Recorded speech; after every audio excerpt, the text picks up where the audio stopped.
Assalamualaikum warahmatullahi wabarakatuh. Salam guru penggerak. Perkenalkan, nama saya Sulistiorini, calon guru penggerak angkatan 9 dari TK Kartika 486 Pamekasan, Jawa Timur. Saya didampingi oleh fasilitator Ibu Doktoranda Milu Wijayanti MPD dan pengajar praktik Bapak Munardi MPD. Saya akan menjelaskan tentang demonstrasi konseptual menurut pemikiran Ki Hajar Dewantara, yaitu pendidikan yang berpihak kepada murid. Pendidikan menurut Ki Hajar Dewantara adalah tempat persemaian benih-benih kebudayaan. Pendidikan juga menjadi ruang berlatih dan bertumbuhnya nilai-nilai kemanusiaan yang dapat diteruskan atau diwariskan.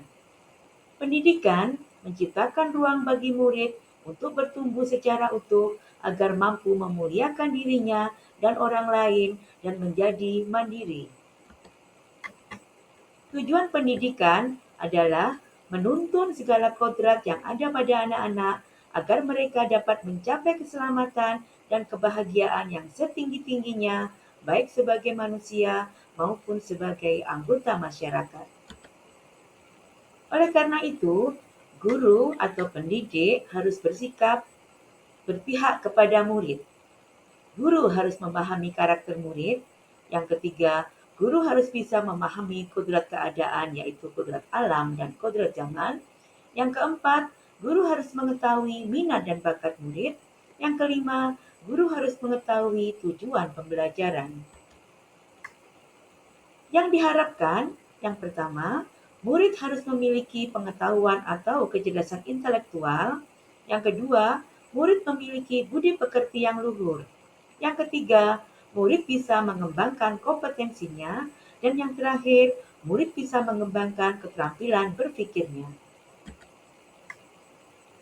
Trilogi pendidikan menurut Ki Hajar Dewantara adalah Ing Ngarso Sung Tulodo, yang artinya guru harus memberi contoh tauladan yang baik. Ing Madya Mangun Karso, guru harus selalu memberi motivasi dan semangat kepada anak didik. Tutwuri Handayani, guru harus memberi dorongan dan mengarahkan anak didik dalam mengimplementasikan apa yang dipelajarinya. Azas Trikon, yaitu prinsip perubahan untuk transformasi pendidikan. Yang pertama adalah kontinu. Pendidikan harus berkesinambungan atau berkelanjutan. Yang kedua, konvergensi. Artinya, sumber belajar bisa didapatkan dari mana saja. Yang ketiga, konsentris. Yang artinya, pendidikan tetap berlandaskan pada budaya Indonesia. Pendidikan yang berpihak kepada murid, tujuannya adalah untuk kemerdekaan belajar. Yang kedua, untuk berpikir kreatif dan inovatif. Yang ketiga, mengikuti perkembangan zaman dengan cara memanfaatkan teknologi. Akan tetapi, banyak guru yang masih menggunakan pembelajaran yang berpusat kepada guru atau teacher center.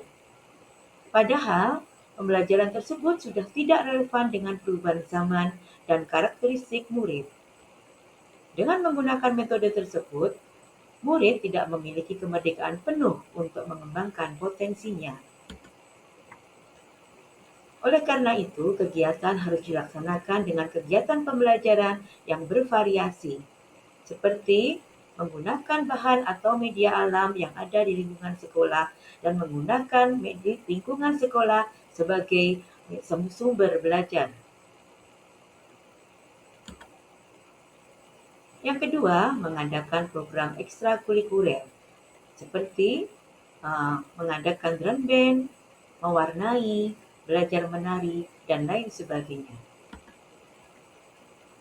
Kegiatan penanaman budi pekerti seperti mengajarkan anak-anak untuk belajar sholat, mengaji, belajar antri ketika cuci tangan, belajar untuk berbagi kepada teman dan lingkungan, serta melaksanakan kegiatan berdoa dan sebelum melakukan kegiatan.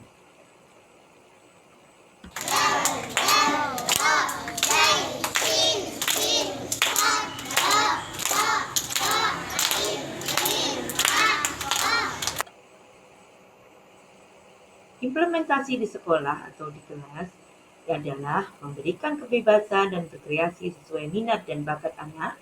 Yang kedua, pembelajaran yang berpusat kepada murid. Yang ketiga, membangun kolaborasi yang baik dengan sesama murid.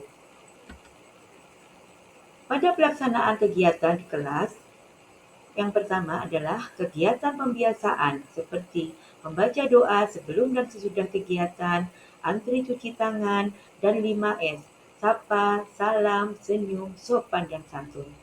Yang kedua, kegiatan pembelajaran yang bervariasi seperti menggunakan beragam media yang menarik dan mudah diperoleh di sekitar kita.